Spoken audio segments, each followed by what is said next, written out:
Una sa lahat, lalaking kakandidatong vice mayor sa South Cotabato na diskubring patay. Dadtad siya ng bala sa katawan. Ito pang isang binaril. Ang lalaking buhay ay naging kabayaran sa 400 pesos niyang utang sa kanyang anak-anakan. Ang buong detalye kung ninabalitang yan, abangan maya-maya lamang.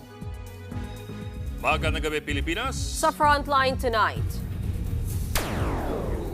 Pag-iimbisiga kay dating Pangulong Duterte, sinimulan na ng DOJ. Ang hamon naman ng kampo ni Digong magsampa ng kaso. Sino mang makapagtuturo kay Mary Grace Piatos na nasa resibo ng confidential funds ng opisina ni VP Sara Duterte, magiging instant milyonaryo raw. Pero ang misteryo, totoong tao ba si Miss Piatos? And speaking of misteryo, may kakaibang puting hayop na napadpad sa baybay ng Cebu. Kung ano yan, alamin. Bumabangon sa bagyo. Maraming bahay ang winasak, pananim na pinadapa at 7 ang patay sa landslide. Sa Frontline News Abroad, sandamakmak na basurang plastic sa lawa, nagdulot ng malawakang brownout. At ang star-studded na Paskong Kapatid Christmas Station ID.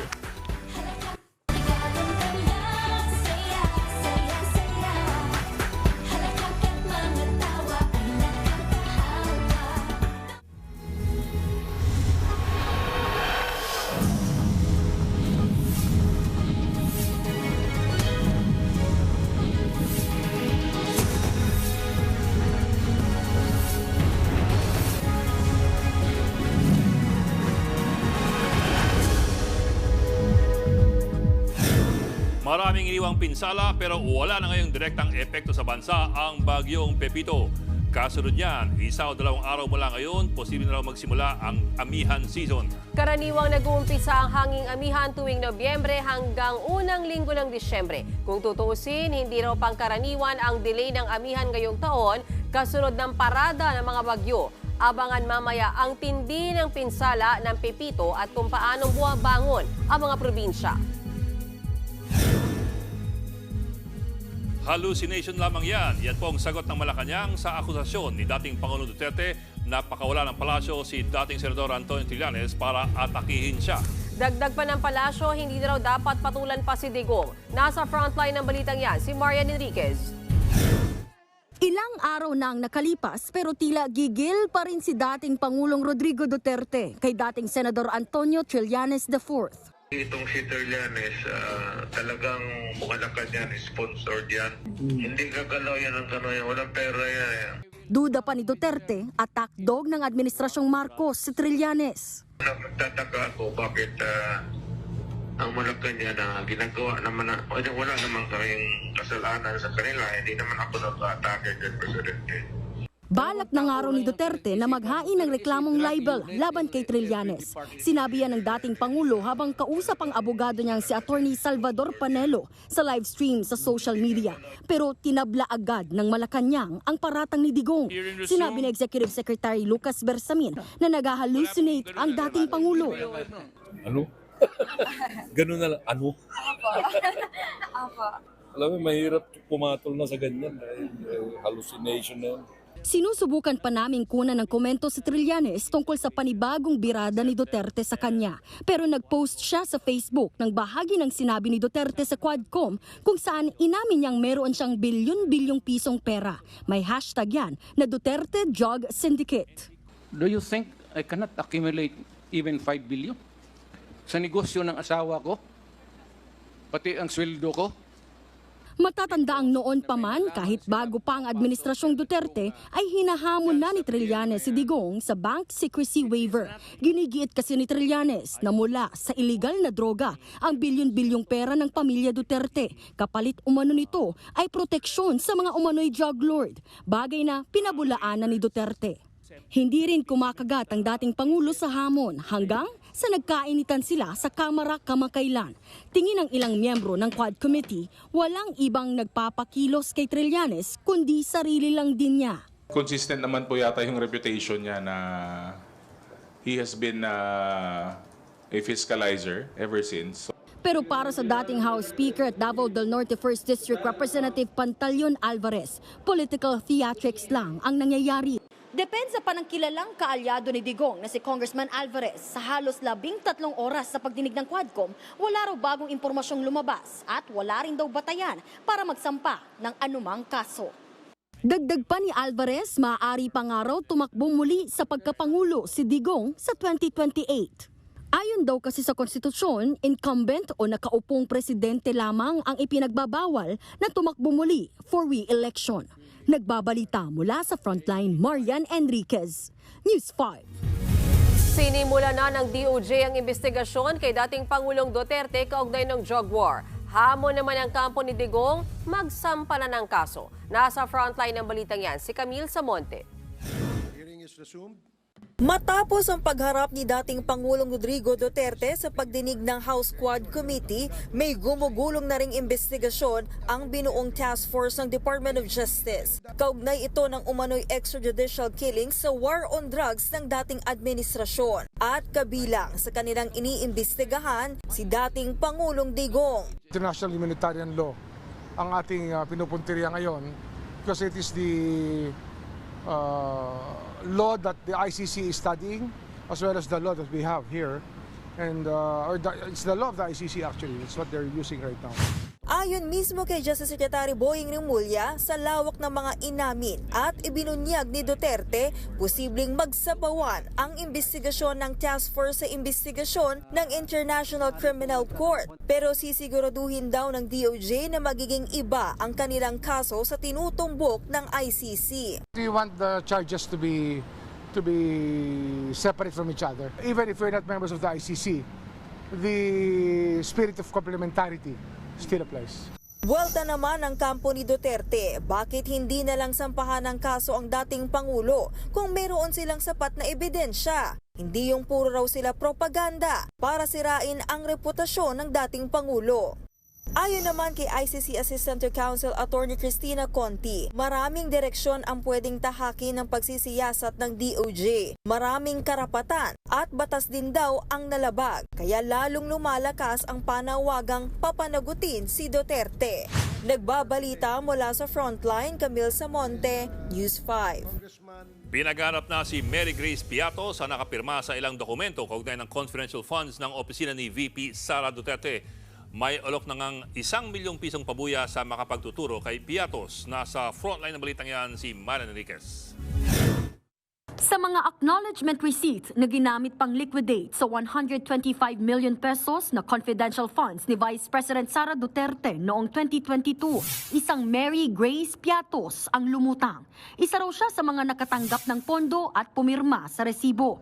Pero sa pagdinig noon ng House Committee on Good Government, may duda ang mga mambabatas kung totoong tao talaga siya.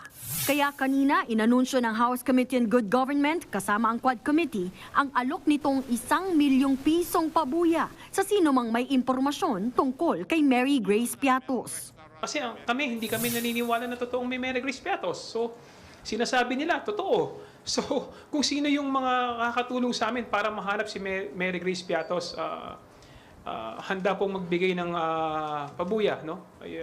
Yung mga congressman.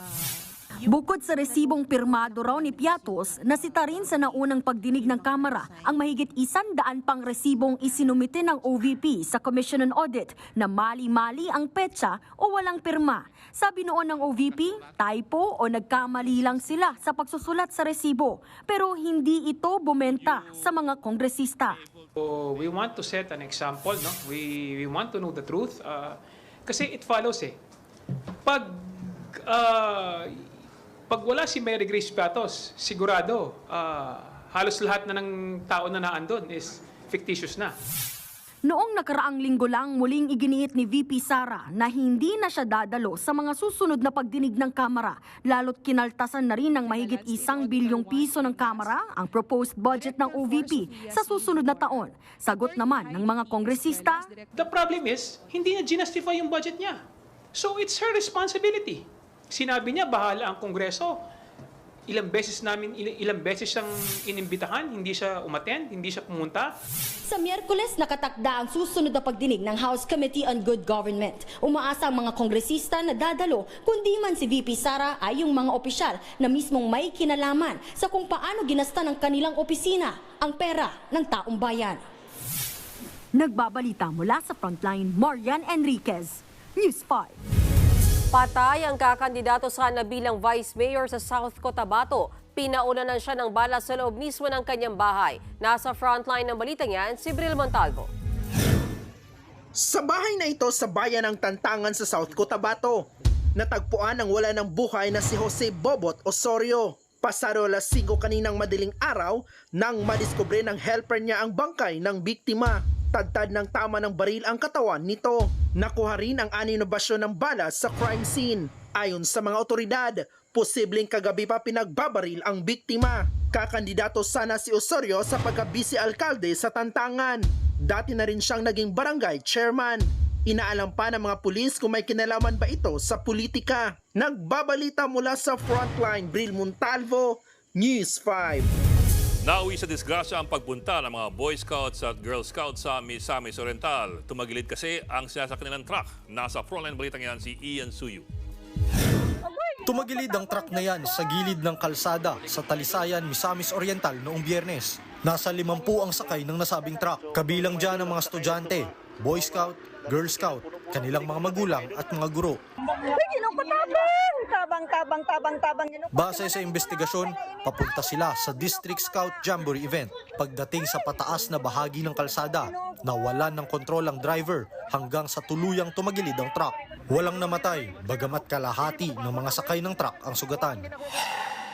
Sa kuha ng CCTV footage na ito sa kahabaan ng Ortigas Avenue Station sa Taytay Rizal kagabi, makikita ang pagdaan ng isang motorsiklo nang biglang gumewang ito at natumba. Dito na nagulungan ng jeep ang rider. Dead on the spot ang 22 anyos na lalaking biktima.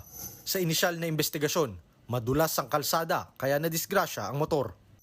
Ayon naman sa jeepney driver, hindi raw niya napansin na nagulungan ang rider. Nasa kustodiya na ng Taytay Police ang tsuper na mahaharap sa reklamong reckless imprudence resulting in homicide. Nagbabalita mula sa Frontline, Ian Suyu, News 5. Dapang-dapa ang Bicol Region ngayong buwan matapos hagupitin ang halos magkasunod na bagyong Christine at Pipito. Lumatay sa bahay at kabuhayan ang pinsalang iniwan ng mga bagyo sa rehiyon. At live mula sa Virac, Catanduanes, nasa frontline ng balitang yan si Gio Robles. Gio, kumusta ang mga kababayan natin dyan? Mean, 2 araw matapos manalanta ang Super Typhoon Pipito, narating natin ang Catanduanes kanina. Walang kuryente at pahirapan ang linya ng komunikasyon sa malaking bahagi ng isla. Napayuko ang mga halaman at puno sa lakas ng hangin at ulang dala ng super bagyong Pipito sa bayan ng Panganiban sa Catanduanes. Doon unang naglandfall ang super typhoon. Wasak ang mga bahay. Ang ilan nawalan ng bubong matapos tangayin ng napakalakas na hangin. May iba, sahig na lang ang natira. Mas malala naman ang iniwang pinsala ng super bagyong Pipito sa bayan ng Bagamanok. Tuluyang nabuwal ang mga bahay na gawa sa kahoy. Halos ma-wipe out naman ng malalaking alon ang mga bahay malapit sa dagat sa bayan ng Karamuran. Sa bayan naman ng Viga, napahawak sa kisame ang mga tauhan ng MDRRMO para hindi ito tuluyang bumigay dahil sa lakas ng hangin at ulan. Nagkalat na mga yero at naputol na sanga ang bumungad sa mga residente. Pati mga bubong ng mga classroom sa San Jose National High School tinangay. Problema tuloy ng mga guro kung saan magkaklase. Sa bayan ng Gigmoto, pati mga truck tumagilid sa lakas ng hangin. Karamihan sa mga residente, wala nang babalik ang tahanan. Ayon sa Office of Civil Defense Bicol, Catanduanes ang pinakanapuruan ng superbagyong Pipito sa buong rehiyon. Naka-experience sigurado ng storm surge, may rain-induced landslides or rockfall and flooding incidents din po. Tiniyak naman ng OCD na papunta na ang tulong. Matinding hambalos din ng hangin at malakas na ulan ang naranasan sa Tabaco City, Albay. Agad pinalikas ang mga residente. Karamihan sa kanila hindi nakatulog dahil sa takot sa panibagong delubyo. Hindi pa kasi sila tuluyang nakakabangon sa pinsalang iniwan ng Bagyong Christine nitong Oktubre. Sa dinami-dami sir ng bagyong dumaan tulad nung Riming at saka yung Sesang, marami na rin akong kumbaga sa may pobya na.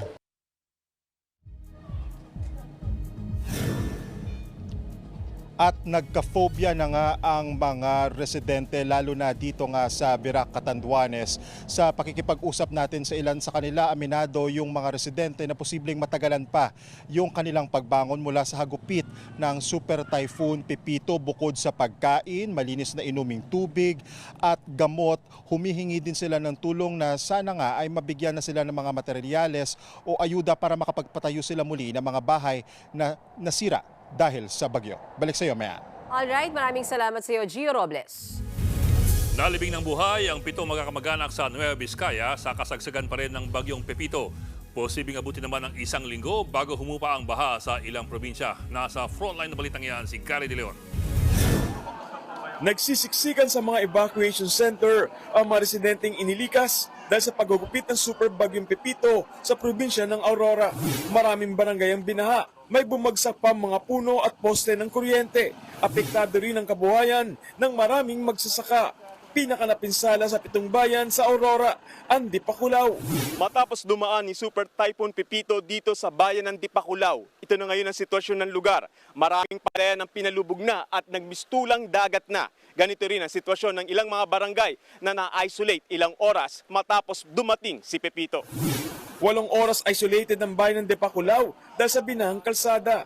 Dagdag kalbaryo pa ang brownout at kawalan ng signal sa lugar. Sa ngayon, nasa 800 pamilya mula sa 7 coastal barangay ang nananatili sa mga evacuation center. Kailangan nila ng pagkain at pampagawa ng bahay. Sa sitio Hukukyong, sa bayan ng Ambagyo, sa Nueva Vizcaya, may matinding trahedya. 7 magkakaanak ang nalibing ng buhay dahil sa landslide sa kasagsagan ng bagyo. Kasama sa mga nasawi ang 8 taong gulang na bata. Nakuha ang kanilang mga bangkay. Habang nagpapagaling naman sa ospital, ang 3 nakaligtas. Sa Kalasyaw, Pangasinan, nagtulong-tulong ang mga guro at estudyante na isalba mga nabasang gamit sa loob ng kanilang classroom sa Buenlag Central School matapos abutin ng hanggang binting baha. Ang daming nasayang, mga kailangan ng bata.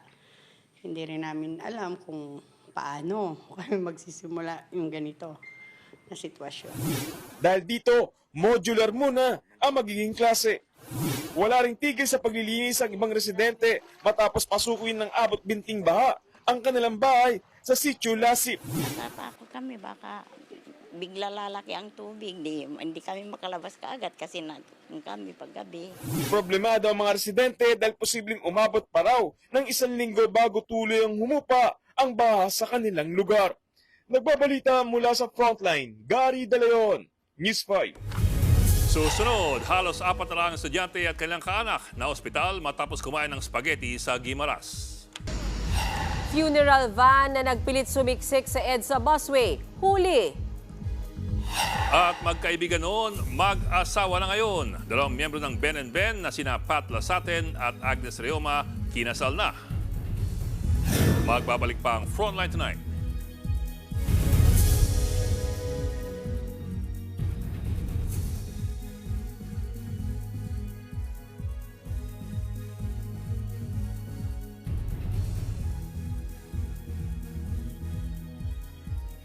Mga kapatid, Ed Lingao po, nasa Estados Unidos, Canada o saan mang dako ka ng mundo, manatiling may alam at may pakialam sa mga mainit na balita dito sa ating bansa. Simulan natin ang bawat araw sa tuloy-tuloy na balitaan sa Frontline. Mag-follow at mag-subscribe sa social media pages ng News 5.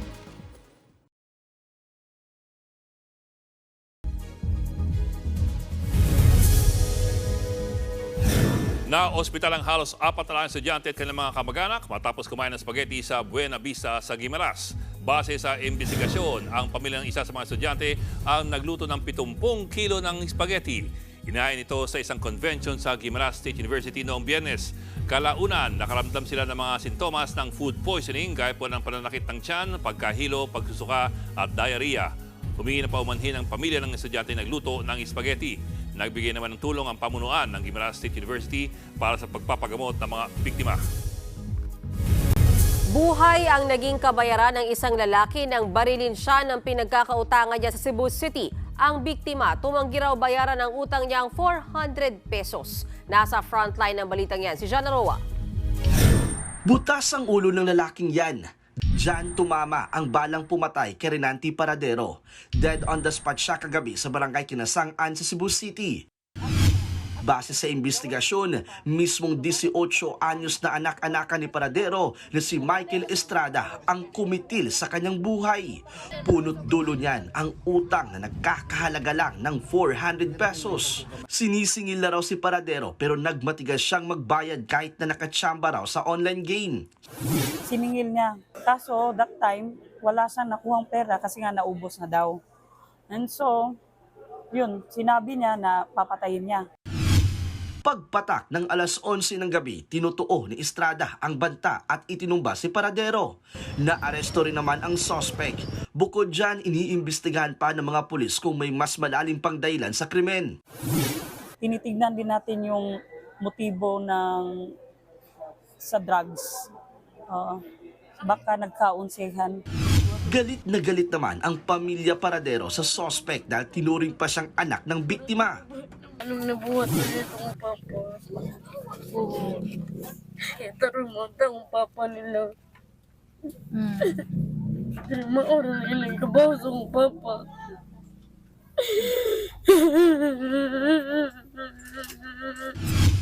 Kasulukuyang nakakulong sa Inayawan Police Station si Estrada. Maharap siya sa kasong murder. Nagbabalita mula sa Frontline, Jana Roa, News 5. Nahuli na naman na higit 50 pasaway na motoristang dumaan sa EDSA busway. Kabilang po dyan ang isang funeral van na expired na mga rehistro. Pudpud pa ang mga gulo. Nasa frontline na balitang yan si Gerald de la Peña. Mula EDSA busway, pilit na sumisiksik ang funeral van na ito sa gitna ng EDSA. Pero hindi siya nakaligtas ng hulihin ng tauhan ng Special Action and Intelligence Committee for Transportation o SAIC. Pinahinto at tiniketa ng van dahil sa hindi otorisadong pagdaan sa busway. Ayon sa SAIC, galing Viluna ang van patungong Batangas. Bukod sa pagdaan sa busway, nadiskubre ring expired ang rehistro ng sasakyan nito. Pudpud na rin daw ang gulong nito, kaya hindi raw dapat ibinabiyahe. Bukod sa funeral van, hindi rin nakalusot ang ibang motoristang dumaan sa busway. Kabilang sa mga nahuli ang 46 na motorsiklo, 2 ambulansyang walang sakay na pasyente, 2 sasakyan ng gobyerno, at isang pribadong sasakyan. Nasa 5,000 hanggang 30,000 piso ang multa at suspension ng lisensya ang ipapataw sa mga mahuhuling motorista. Nagbabalita mula sa Frontline, Gerard de la Peña, News 5. Matapos ang sunod-sunod na panalasa ng bagyo sa bansa ay pinagmalaki naman ni Pangulong Bongbong Marcos sa mga EDCA site na makakatulong sa relief operation at disaster response sa mga apektadong lugar. Nasa frontline ng balitang yan, Simon Gualvez. Parada ng 6 na bagyo sa loob lang yan ng 4 na linggo. Ang bagyong KLMNOP, Christine, Leon, Marce, Nika, Ophel at Pepito. Ipinunto ni Pangulong Bongbong Marcos ang kahalagahan ng mga Enhanced Defense Cooperation Agreement o EDCA site. The EDCA sites have become the staging area because right after the storm, many areas can only be reached by helicopter. And many roads closed because of landslides. Sinabi ni PBBM sa harap mismo ng mga kinatawan ng Amerika, kabilang si outgoing US Defense Secretary Lloyd Austin. Nagbigay ang Estados Unidos ng dagdag na $1 milyong sa Pilipinas bilang humanitarian aid sa mga binagyo. Katumbas yan ng higit 58 million pesos. Bukod dyan, kaninang umaga sa Malacanang, nagsagawa ng Philippine National Prayer Breakfast. Pinangunahan din niya ni Pangulong Marcos para ipagdasal ang mga kababayan nating nasalanta. Our collective faith and prayer to the Almighty is the most powerful tool that we have to weather these storms and the destruction that they bring. Sabi ng Pangulo, pagod na ang first responders pero hindi raw titigilan ng rescue at relief operations. Panawagan ni PBBM sa publiko. Sana naman pagkadating ng Pasko, tayong mga Pilipino, alalahanin naman natin ang mga ating mga kababayan na kahit na sinasalanta at kahit papano sana yung ating sanang gawing papamasko, pamahaginan natin sa kanila. At kawawa naman at sila'y naghihirap. Nagbabalita mula sa frontline, Mon Gualvez, News 5. Showbiz Tonight na tayo. Tunay ngang pinanindigan ng Ben and Ben members na sina Pat Lasaten at Agnes Roma ang isa't isa. Ikinasal na kasi sila. Pinost nila online ang kanilang wedding ceremony sa Los Angeles, California sa Amerika. Garden wedding ang nangyari na dinaluhan ng ilan nilang malalapit na kaibigan at kaanak. Siyempre, kasama na riyan ang bandmates nila sa Ben and Ben. 2022 lang nang ma-engage ang pianist ng banda na si Pat at Agnes na gitarista. Eto pa, nalungkot ang marami sa biglaang pagpanaw ng lead vocalist ng sikat na bandang AGs na si Mercy Sunot. Narito ang report.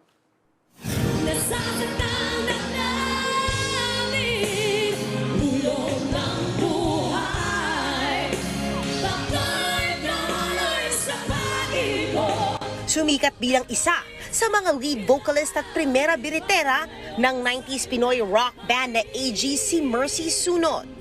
Tumatak ang kanilang mga kanta na madalas laman ng videoke, gaya ng Basang-Basa sa Ulan.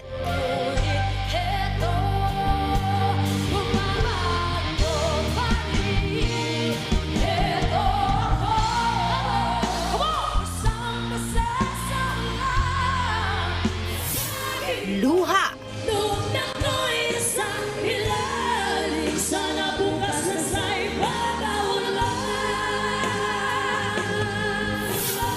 Halik at marami pang iba. Ang halik mo, namimiss ko. 1995 pa nang mabuo ang AGs. At ngayong araw, na maalam ng isa sa kanilang lead vocalist na si Mercy.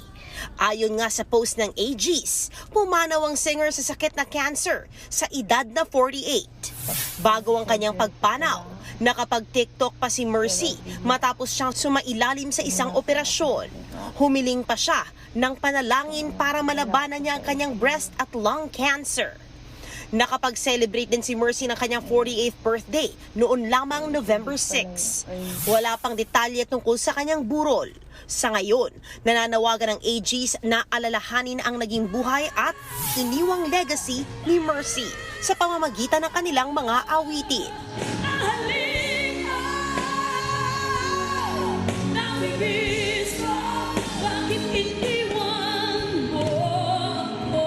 Nagbabalita mula sa Frontline, MJ Marfori, News 5. Marami pa akong baong chika mamaya, kaya dyan lang kayo mga kapatid.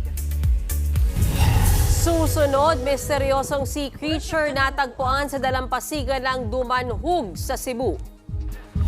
Sandamakmak na basura plastic nagbara sa dam sa Congo kaya't naglulot ng malawakang brownout.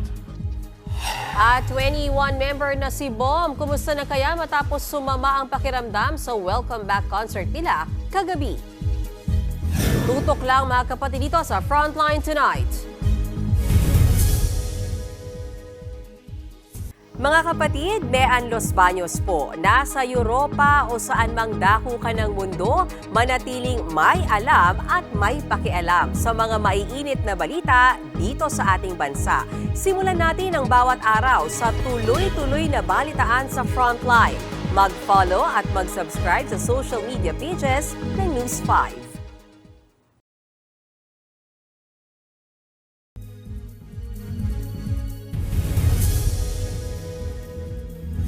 Isang dambuhala at kakaibang sea creature ang napadpad sa dalampasigan ng Dumanhug, Cebu. Nangangamoy at naagnas na ang hayop ng madiskubre ng mga residente. May mga buto ring natagpuan Ayon sa Bureau of Fisheries and Aquatic Resources, posibleng isa itong uri ng marine mammal. Maari raw na galing ito sa Tanon Strait at natangay ng agos ng dagat papuntang Dumanhog. Hinihinalang ilang buwan ng patay ang naturang sea creature at unti-unting kinain ng ibang lamang dagat. Inatasan ng DFAR ang lokal na pamahalaan na magkaroon ng proper disposal sa natagpuang hayop. The most probable, a whale, a marine mammal na nasa advanced stage of decomposition na washed ashore, no? Due to the water current ng ocean.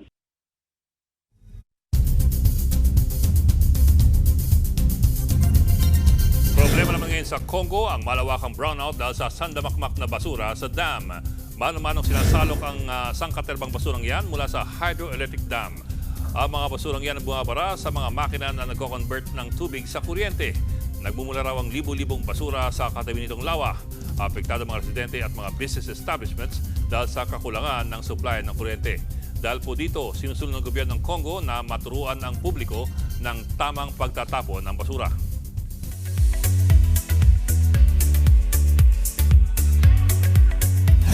Christmas is in the air dito sa Kapatid Network. Inilabas na ang bongga at star-studded Christmas station ID natin na hatid saya ang Paskong Kapatid. Panoorin natin yan sa report ni MJ Marfori. Ang bilis ng panahon! Ramdam na ang Paskong Kapatid! Kompletos rekados ang tuwa sa bagong Christmas station ID ng TV5 na hatid saya ang Paskong Kapatid. Lahat ng kapatid shows sama-samang nakisaya gaya ng The Purse Family, pati ang Will to Win. Hindi rin kompleto ang saya kung wala ang pambansang noontime show na Eat Bulaga. Pati nga si Tanggol Coco Martin, aba, all smiles din. Present din ang saya ng Good Morning Kapatid, Frontline Tonight, at Frontline Pilipinas Family, pati ang News 5. Pero mas masaya at espesyal ang Paskong Kapatid kung kasama rin ang mga mahal natin sa buhay. Nagbabalita mula sa Frontline, MJ Marfori, News 5. Hindi pa dyan nagtatapos ang ating chikahan, kaya tumutok lang mga kapatid. Abangan, Vice Ganda, special guest sa Day 2 ng Grand Beaniverse. At ang pasyalang tad-tad ng mga higanteng dinosaurs, saan kaya yan? Tuloy-tuloy ang balitaan dito sa Frontline Tonight.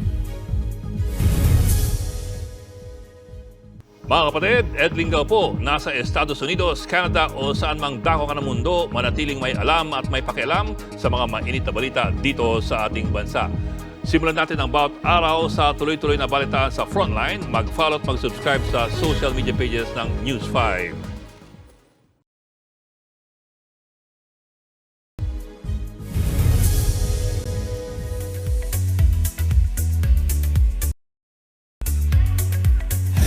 Hindi pa tapos ang pasabog ng 21. Mukhang magkakaroon pa sila ng bagong album. Sa Day 2 concert nila kagabi, humiling ang fans silang Blackjack sa grupo na magkaroon sila ng bagong album. Sabi ni CL, definitely in consideration ang wish na yan. Nangako rin ang 21 na muli silang babalik dito sa Pilipinas. Samantala, hindi natapos ni Bom ang Day 2 concert nila kagabi dahil sa kanyang health condition. Sa statement ng YG, bagamat binigyan naman ng medical attention si Bom, hindi pa rin daw bumuti ang kanyang lagay. Nagsorry rin sila sa fans na naghintay ng matagal sa 21.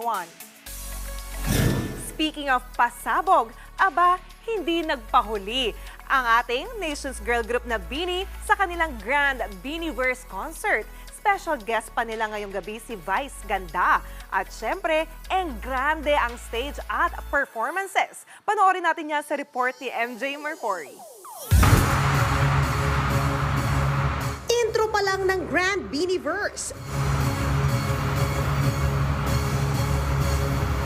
Blooming like a flower agad ang BINI sa kanilang bulaklaking entrada. Pack na pack!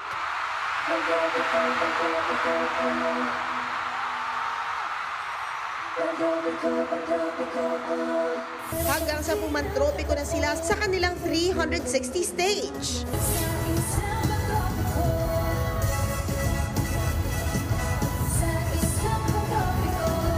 Salamin.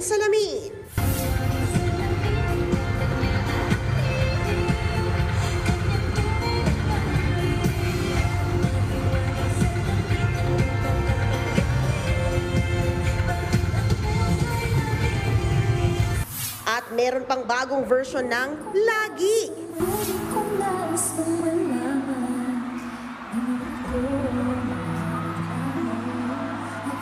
Pampasko naman ang kanilang Cherry on Top performance.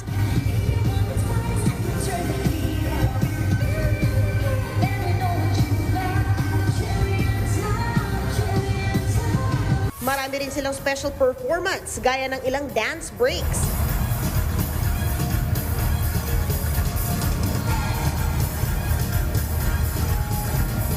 Nadagdagan pa ng saya nang makisama ang drag queens. Hindi rin nagpahuli ang Bini kasama sina Mr. Pure Energy, Gary V at Songbird Regine Velasquez. Ilan lang yan sa highlights ng Biniverse concert. Ngayong gabi naman ang kanilang second show. Bukas nila itutuloy ang kanilang naudlot na Sunday concert. Nagbabalita mula sa Frontline, MJ Marfuri, News 5. At yan ang latest and hottest sa showbiz tonight. Ako si Johnny Alipoon. Happy Monday, mga kapatid.